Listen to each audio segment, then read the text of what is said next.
Hello, everyone, and I would like to thank AMLE for organizing this important event, a necessary event, I would say. I will try to be as inspirational as I can, although what I'm going to talk about is not less depressing than what has been said so far. I've been asked to offer my perspective on the attacks against civil society working in and on Palestine, and the role that digital discrimination plays vis-a-vis civil society, an issue that has increased exponentially. I've been also asked to reflect on my own experience in this context. There are three main aspects that I will highlight. First, the fact that digital surveillance is contributing not only to curb dissent and shrink the space for civil society, aggravating the general unlawfulness that taints Israel's 56-year-old occupation, but it's also making the occupation more sustainable from the occupying powers perspective. Second is the role that internet is playing in smear campaigns against those who uphold human rights in the context of Palestine, the occupied Palestinian territory more specifically. Something that I've lived firsthand as a UN special rapporteur. And thirdly, the instrumentalization of the fight against anti-Semitism to shield Israel from accountability. But first, let's start with the context that we should never miss, the broader context. This is something that I relate to as I've dealt with in my last report that is not published yet. But in that, I discussed the regime that Israel has slowly but steadily subjected Palestinians to,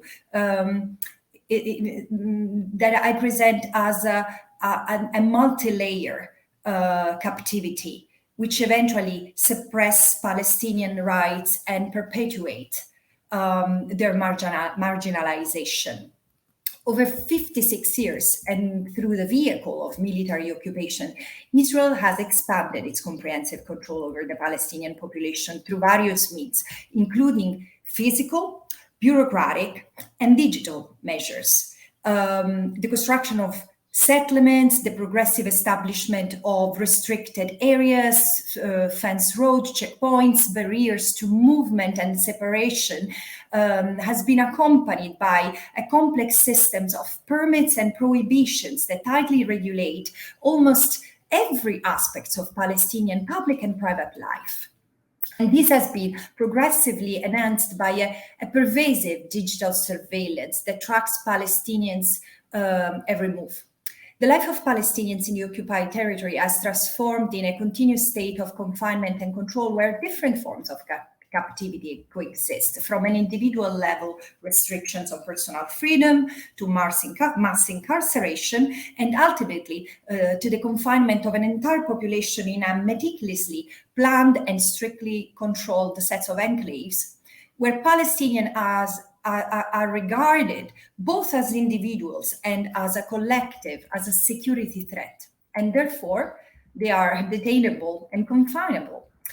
So here's my first point concerning surveillance. In recent years, as it has been surely said before, control over the cyberspace has been the last frontier of these of Israel's settler colonial endeavor, which poses many challenges, first and foremost, to Palestinians' privacy, which is the door to many aspects of their life. Technological advancements have rendered their right to privacy and protection a concern. Under international law, any interference with the right to privacy, including the use of surveillance technology, must adhere to certain principles which have been increasingly invoked to prevent and address digital abuses within the mildly regulated cyberspace. These principles dictate that interference with the right to privacy is lawful as long as it is prescribed by the law, strictly necessary, proportionate to achieve a legitimate aim, and for reasonable grounds. Interferences with privacy cannot in any way violate fundamental rights, including, but not limited to, the prohibition of discrimination. All what I'm saying is grounded in an international covenant on civil and political rights and its interpretation by the Human Rights Committee. Instead, in the occupied Palestinian territory, a different reality has unfolded at the end, primarily, not exclusively, as it has been said before, of Israeli authorities. Palestinians in the occupied territory are subjected to constant monitoring through the use of CCTVs, cameras, and other devices present at checkpoints, social gatherings, protests, etc. More alarming is the fact that their private space is often invaded without their knowledge, without their consent. Digital surveillance has been documented, intensifies near settlements, aiding in the identification and detention of peaceful protesters, for example. In turn, the occupation has provided fertile ground for experimenting and enhancing the development of surveillance technologies like facial recognition systems, drones, social media monitoring tools. These all have been harnessed by Israeli authorities. Biometric controls and digital surveillance mechanisms play a crucial role in cementing restrictions and segregation of the Palestinians, thereby enhancing the system's ability to enforce the widespread captivity, the three-layer one I described at the beginning, the physical, the bureaucratic, and then, of course, the digital one. By having constant control over the life of the Palestinian, entering their private lives without respecting legal requirements of necessity, proportionality, non-discrimination, Israel is increasingly making the occupied Palestinian territory a sort of a panopticon, an open-air prison with different regimes of carcerality, Gaza being just one of the extremes. This further entrenches the settler colonial occupation of the Palestinian territory. As Palestinians are deprived of their physical and digital rights on a daily basis, it is our collective responsibility to keep monitoring the situation and stand up for their human rights and fundamental freedoms. This leads me to the second point, the shrinking space for civil society. Through the monitoring of online platforms, phone calls, online conversations deemed threatening, as well as tracking mobile phones, locations, and connections to establish networks and potential associations, and even accessing, in fact, medical records, Palestinians find themselves under constant scrutiny. This digital surveillance has been increasingly used against human rights activists, human rights defenders, limiting their space to organize themselves or express themselves.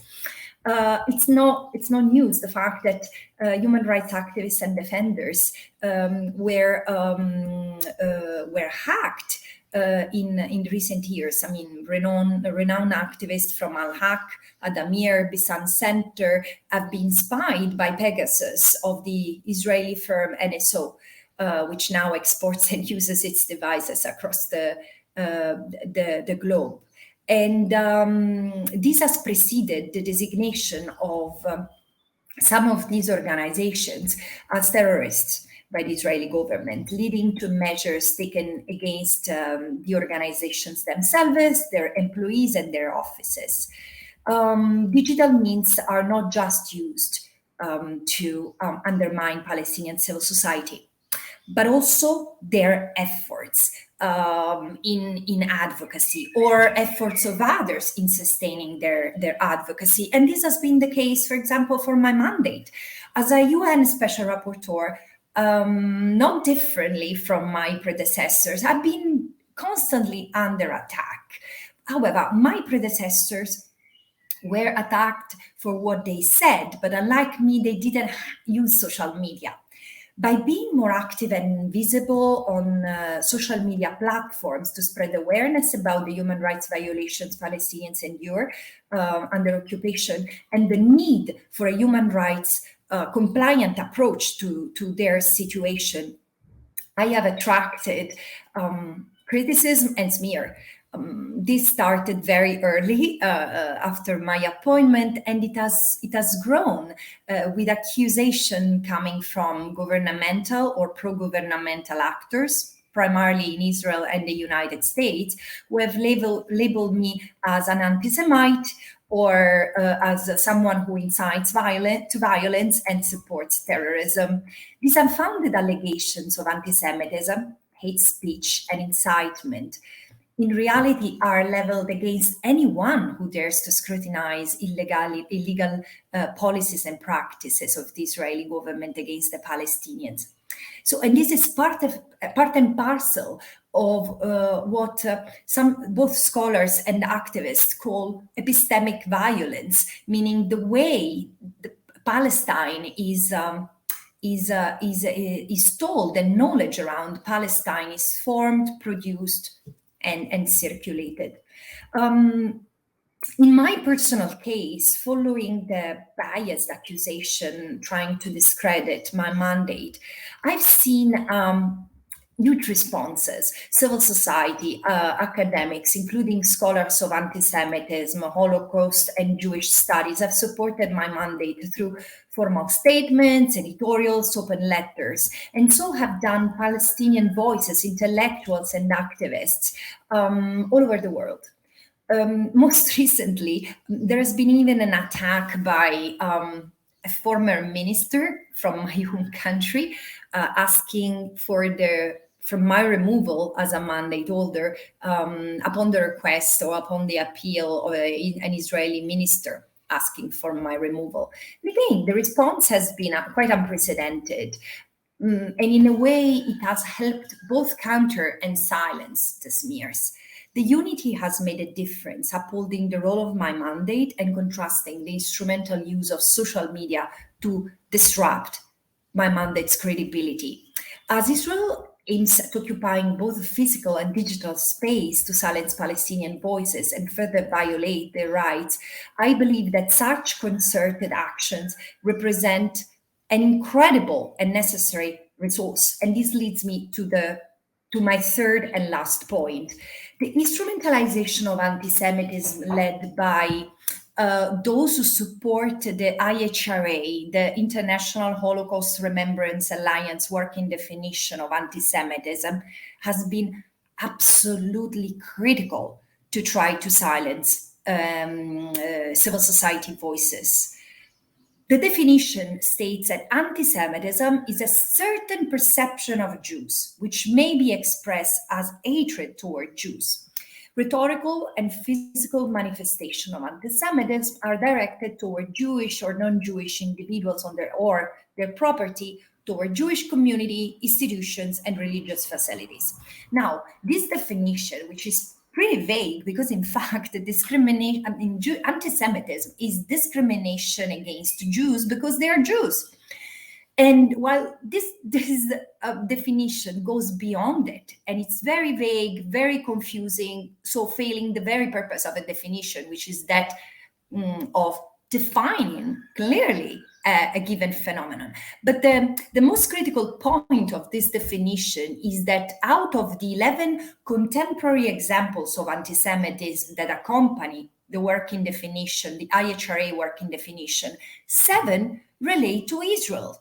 These examples are instrumental. These examples conflate critically legitimate criticism of Israel with anti-Semitism. So while certain remarks on Israel can be anti-Semitic, it's not every statement, not every criticism, not every assessment of Israel's practices amount to anti-Semitism, and certainly not the conclusion reached by many that Israel commits the crime of apartheid. So not only this definition is, as I was saying, vague and inconsistent, which is in defiance with its intended universality, but it's clearly used for a political aim to silence debate, to silence scrutiny of Israel. Why am I saying that? Because since 2016, there has been a strategic campaign to promote the adoption of this definition. And since 2021, Israeli pressure groups have engaged in an international advocacy campaign to push even the United Nations to adopt the IHRA definition in order to consolidate its influence and its power. Numerous concerns, of course, have been raised by human rights. I'm so sorry to interrupt you. We have about 1 minute left, just to let you know. Yes. Thank you so much. No problem. Numerous concerns have been leveled by human rights defenders and scholars, including the former Special Rapporteur on Contemporary Forms of Racism, which has assessed that this definition is not compliant with human rights standards. And in light of all these, it's everyone's responsibility to avert the negative course of the cyber activities that are taking a detrimental impact on the fundamental rights of the Palestinian people.